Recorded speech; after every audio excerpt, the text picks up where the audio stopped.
Avant de plonger dans cette histoire incroyable, pensez à vous abonner à la chaîne et à activer la cloche. Ici, chaque récit a quelque chose à dire, et vous ne voudrez pas en manquer un seul.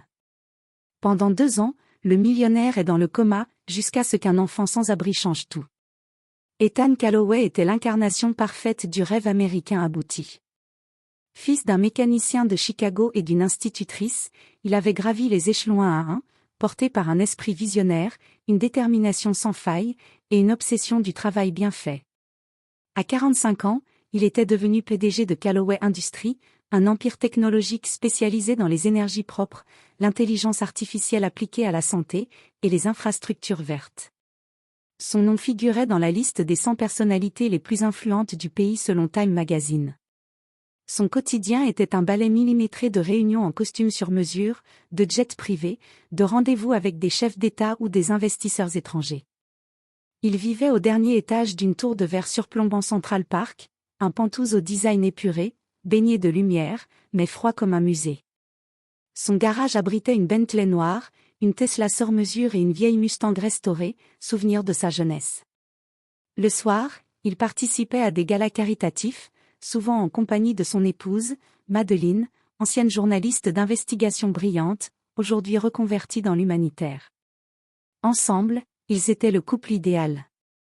Du moins, en apparence. Car derrière les flashs des photographes et les poignées de main politiques, Ethan se sentait vide. Depuis quelques années, un fossé silencieux s'était creusé entre lui et Madeleine. Il l'aimait encore, sans doute, mais leur conversation était devenue rare, et souvent technique. Elle voyageait beaucoup pour sa fondation, lui était toujours absorbé par ses affaires. Ils vivaient sous le même toit, mais dans des mondes différents. Quant à leur fils, Liam, un jeune homme brillant, passionné de biotechnologie, il étudiait à Stanford, à l'autre bout du pays. Ethan lui envoyait de l'argent, des messages rapides, quelques appels vidéo, mais au fond, ils s'étaient éloignés. Comme 2 étoiles s'éloignant sur des trajectoires opposées. Ethan, lui, se réfugiait dans le travail. Il enchaînait les journées de 16 heures, dormait peu, et avait cessé de sourire. Tout le monde le saluait avec respect, certains avec crainte. Mais personne ne connaissait vraiment Ethan Calloway. Il était admiré, envié, mais seul. Ce soir-là, le 14 juillet 2023, Ethan sortait d'une réunion de crise avec le conseil de direction de Calloway Industries. Un dossier majeur venait de tomber à l'eau, et des centaines d'emplois étaient en jeu. Il était fatigué, vidé, et, comme souvent, il refusa le chauffeur pour réfléchir seul. Il prit le volant de sa Bentley, mit une vieille chanson de Billy Joel, et roula en silence. Il pensait à Madeleine, à Liam, à son père décédé, à tout ce qu'il avait gagné, et à tout ce qu'il avait peut-être perdu en cours de route.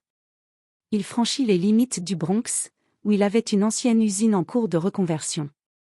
Les rues étaient sombres. Il faisait chaud et lourd. Un feu passa au vert. Il accéléra doucement. C'est là que tout bascula. Un 4x4 surgit d'une ruelle, brûlant le feu rouge à plus de 100 km/h. Le choc fut violent, brutal, déchirant.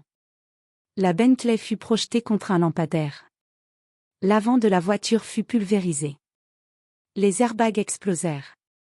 Le pare-brise vola en éclats. Le silence s'abattit. Les secours mirent près de 20 minutes à désincarcérer Ethan. Il ne répondait plus. Son crâne était ouvert. Son thorax enfoncé. Son cœur battait faiblement. Il fut transporté en urgence au Mount Sinai Hospital, où une équipe chirurgicale l'attendait déjà.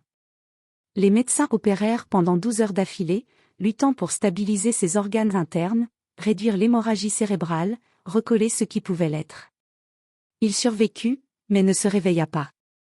Le verdict fut brutal. Froid. Sans appel. Coma profond. Activité cérébrale minimale. Aucune réponse aux stimuli. Lésion étendue du cortex frontal.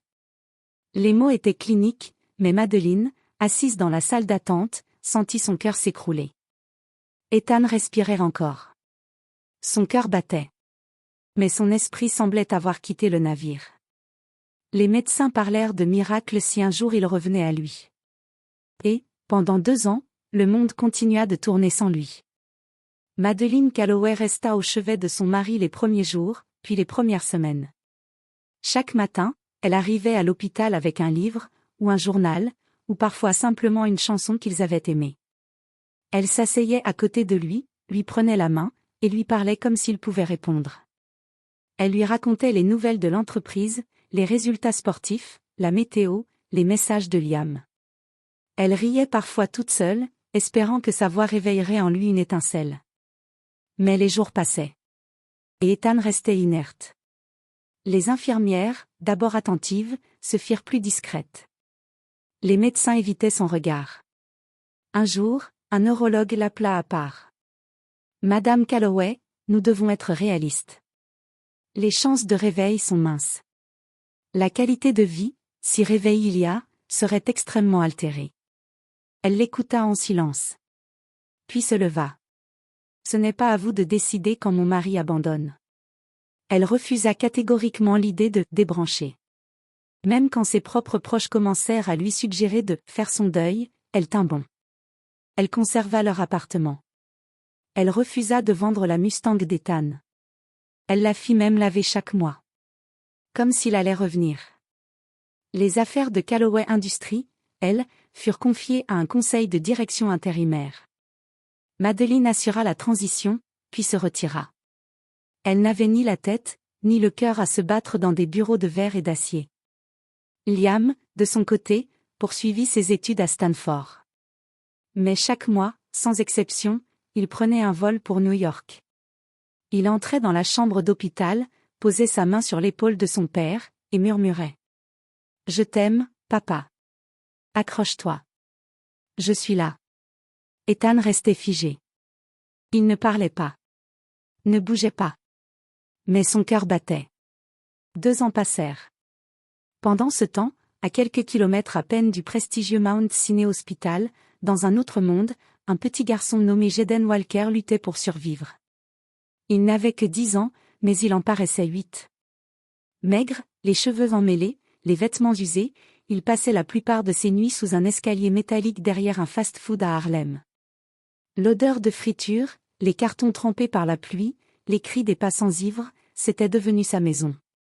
Sa mère, Kendra, une ancienne serveuse tombée dans la drogue après un licenciement brutal, était morte d'une overdose quand il avait 6 ans. Elle était tombée raide morte sur le carrelage d'un squat délabré. Jaden avait fui avant l'arrivée de la police. Il avait erré d'un foyer à l'autre, mais les coups, les humiliations et les violences silencieuses l'avaient poussé à choisir la rue. C'était plus froid, plus dur, mais au moins, c'était plus libre. Jaden était rapide, discret et rusé. Il ne mendiait pas, il vendait des canettes trouvées dans les poubelles, chantait à la sortie du métro, nettoyait les vitres des voitures au feu rouge. Parfois, il volait un morceau de pain, ou un fruit. Jamais plus. Il avait une sorte de code d'honneur, hérité de nulle part. Mais malgré sa vie de chien errant, Jaden gardait une lumière dans les yeux.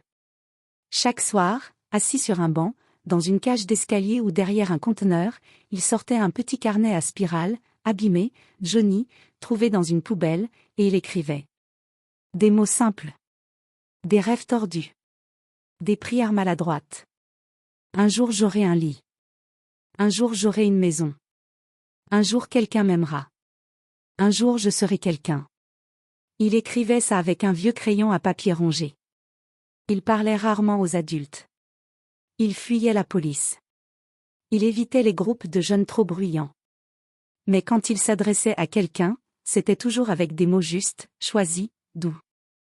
Il n'avait ni arrogance ni colère, juste une sorte de tristesse calme, et une intelligence vive, comme une étincelle difficile à éteindre.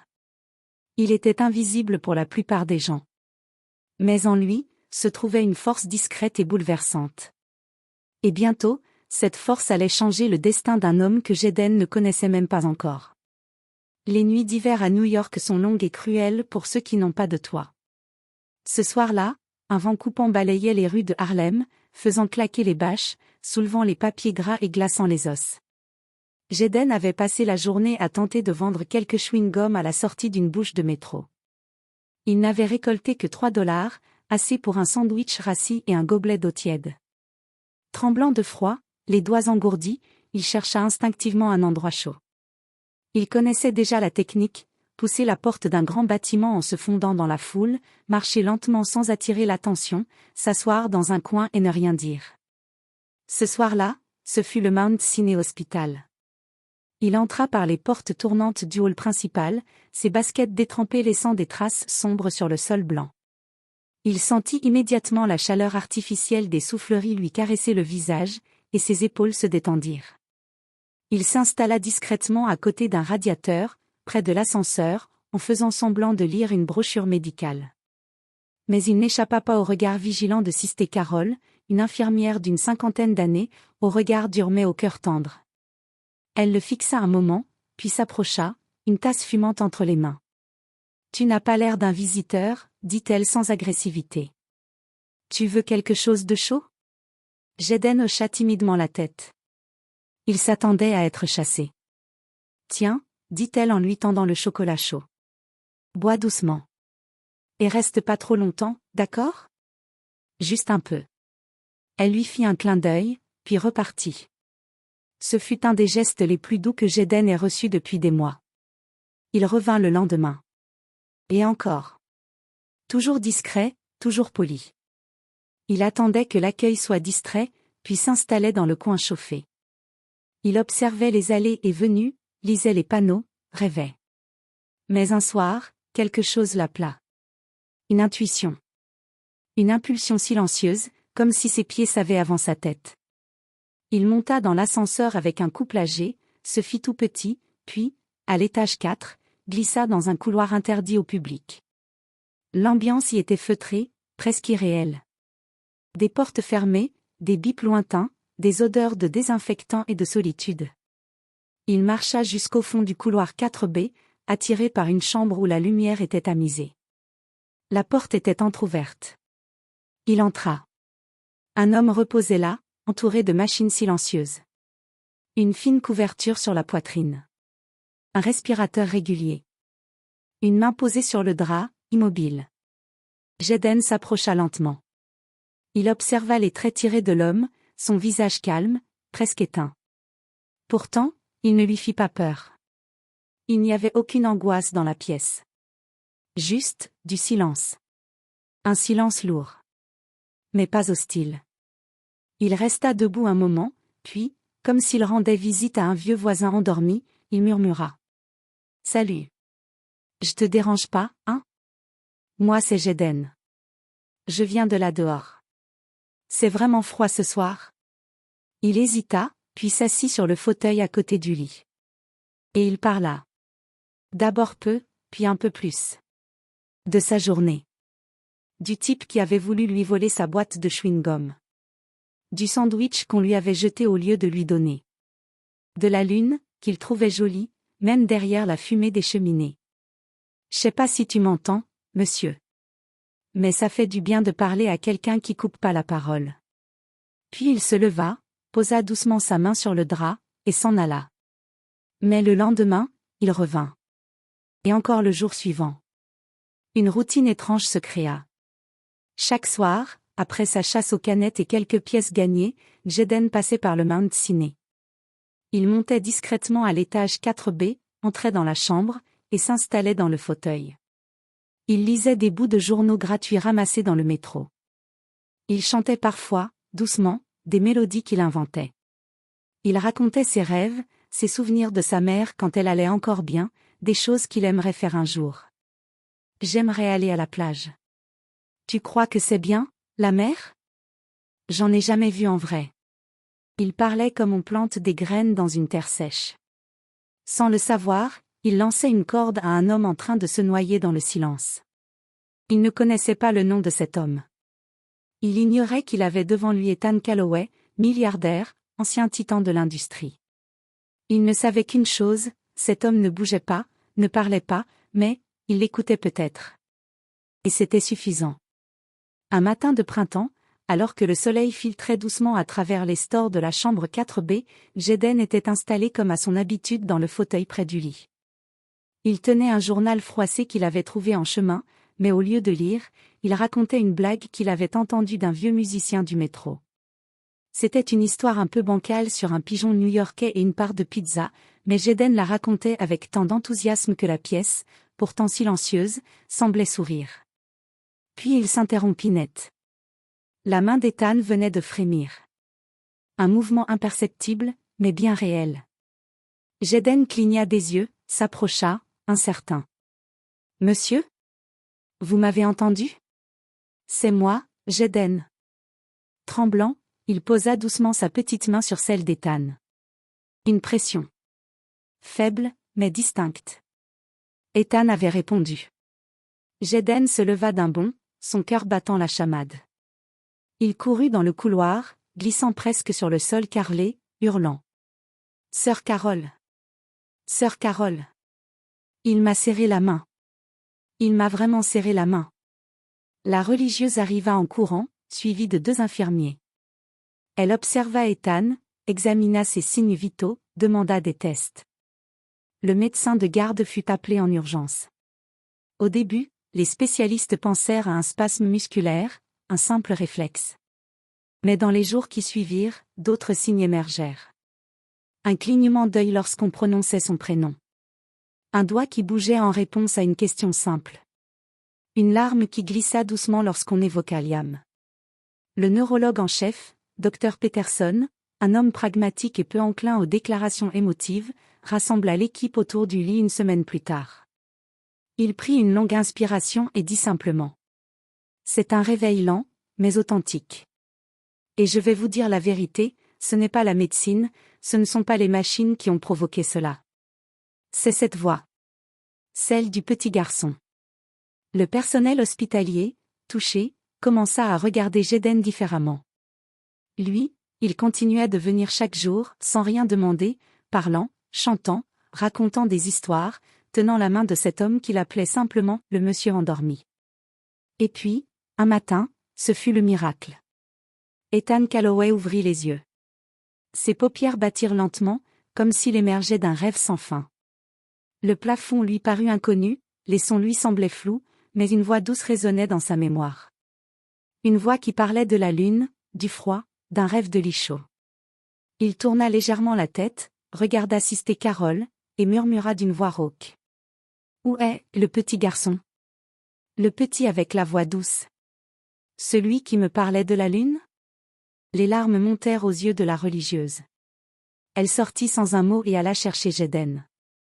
Quand le garçon entra timidement dans la chambre, une fleur en plastique entre les mains, il resta figé. Ethan le regardait. Vraiment. Les yeux ouverts. Présent. C'est toi, souffla Ethan. Tu es réel. Jeden s'approcha, ému. Je pensais que vous étiez juste un monsieur qui dormait très longtemps. Ethan eut un sourire à peine esquissé, mais sincère. Son regard brillait, chargé d'une reconnaissance infinie. Tu m'as sauvé, Jeden. Tu m'as ramené à la vie. Jeden, les yeux humides, ne sut quoi répondre. Il se contenta de s'asseoir, comme d'habitude, et de lui prendre la main.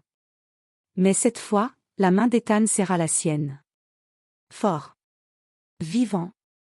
Lorsque sa santé le permit enfin, Ethan Calloway sortit de l'hôpital. Ce jour-là, le ciel était d'un bleu éclatant, comme si la vie elle-même célébrait son retour. Il s'avança lentement, appuyé sur une canne, encore fragile, mais déterminée. Une nuée de journalistes l'attendaient à la sortie, des caméras braquées sur lui, des micros tendus comme des bras en quête de miracles. Devant cette foule, Ethan s'arrêta, inspira profondément, et dit d'une voix rauque mais pleine d'émotion. Pendant 2 ans, j'ai existé sans vivre. J'étais un homme riche, puissant, mais vide à l'intérieur. Puis, un jour, un petit garçon est venu, chaque matin, me parler. Il m'a raconté des histoires, des rêves, des peurs, des blagues, sans jamais s'attendre à une réponse. Il m'a offert sa voix. Et c'est cette voix qui m'a ramené. Il n'est pas médecin. Il n'est pas célèbre. Il est juste un enfant, mais il m'a redonné l'envie de vivre. Dans ces mots, j'ai vu l'amour pur, celui qu'aucun argent n'achète. Puis, il marqua une pause, tourna la tête vers Jeden, qui attendait un peu en retrait, vêtu d'un pantalon trop grand, les yeux brillants. Je vais l'adopter, déclara-t-il alors. Je vais lui donner ce que la vie ne lui a jamais offert, une maison. Un nom. Une identité. Et surtout, une place dans le monde. Les mots provoquèrent un silence bouleversant. Même les flashs des appareils photo semblèrent s'interrompre. Bien sûr, les autorités hésitèrent. Jaden n'avait aucun papier officiel. Ni naissance déclarée, ni famille, ni trace dans les registres de l'État. Il était un enfant fantôme. Mais les meilleurs avocats d'Ethan travaillèrent jour et nuit, déterminés à faire reconnaître le droit d'un homme à aimer un enfant, et d'un enfant à être aimé. 6 mois plus tard, au tribunal de Seattle, le juge prononça officiellement. Le nom de Jaden Walker est désormais Jaden Calloway. Dans la salle, Jaden n'avait pas tout compris des formalités juridiques, mais il savait une chose, il appartenait à quelqu'un. À un père. Pour la première fois, quelqu'un l'avait choisi. Dans sa nouvelle maison, Jaden découvrit 1000 merveilles, une chambre à lui, remplie de livres, de jouets, de posters de planètes, un lit moelleux, des repas chauds. Mais au-delà de tout cela, ce qui comptait le plus, c'était la routine du soir. Chaque nuit, Ethan, en pyjama, venait s'asseoir au bord de son lit. « Raconte-moi ta journée, fils. » Et Jaden racontait. Il racontait l'école, les nouveaux mots qu'il avait appris, les disputes dans la cour, les victoires, les chagrins. Il parlait comme il l'avait toujours fait, simplement, avec son cœur. Et Ethan écoutait comme si chaque mot était un trésor. Parce qu'il savait, lui plus que quiconque, qu'une simple voix peut faire revenir à la vie. Les années passèrent. Jaden grandit. Il devint un adolescent brillant, curieux, passionné de science, de poésie, de justice sociale. Il ne s'habitua jamais vraiment au projecteur, mais il comprit qu'il portait en lui une histoire plus grande que lui. Une histoire qu'il devait partager. À 15 ans, Jaden Calloway fut invité à monter sur la scène du prestigieux Forum de l'Espoir pour les enfants oubliés, à Washington D.C. Dans une salle comble, devant des centaines de figures du monde politique, éducatif et médiatique, il reçut le prix du courage et de la compassion. En veste sobre, les cheveux bien coiffés, la voix un peu tremblante mais sincère, il prit la parole. « Je ne suis pas spécial. J'étais juste un enfant qui voulait parler à quelqu'un. Je ne cherchais pas à sauver une vie. J'essayais juste de survivre à la mienne. Et, par un miracle que je ne comprendrai jamais totalement, cette voix que j'ai offerte, jour après jour, a touché un homme endormi dans un lit d'hôpital. En le réveillant, j'ai trouvé un père. Et lui, il m'a offert une vie. » Dans le public, Ethan Calloway, les yeux rougis, ne retenait plus ses larmes. À ses côtés, Madeline, sa sœur, émue, posait la main sur son cœur. Liam, leur ami fidèle, avait le regard perdu dans le vide, bouleversé par la beauté du moment. Et ce soir-là, bien au-delà des murs de la salle, bien au-delà des caméras et des discours, quelque chose changea. Le monde comprit qu'un enfant sans abri, sans nom, sans histoire, peut réveiller un homme riche du coma. Peut guérir un cœur brisé. Peut recréer une famille là où il n'y avait plus rien. Car parfois, il suffit d'une voix. Et d'un amour assez pur pour croire que chaque vie compte.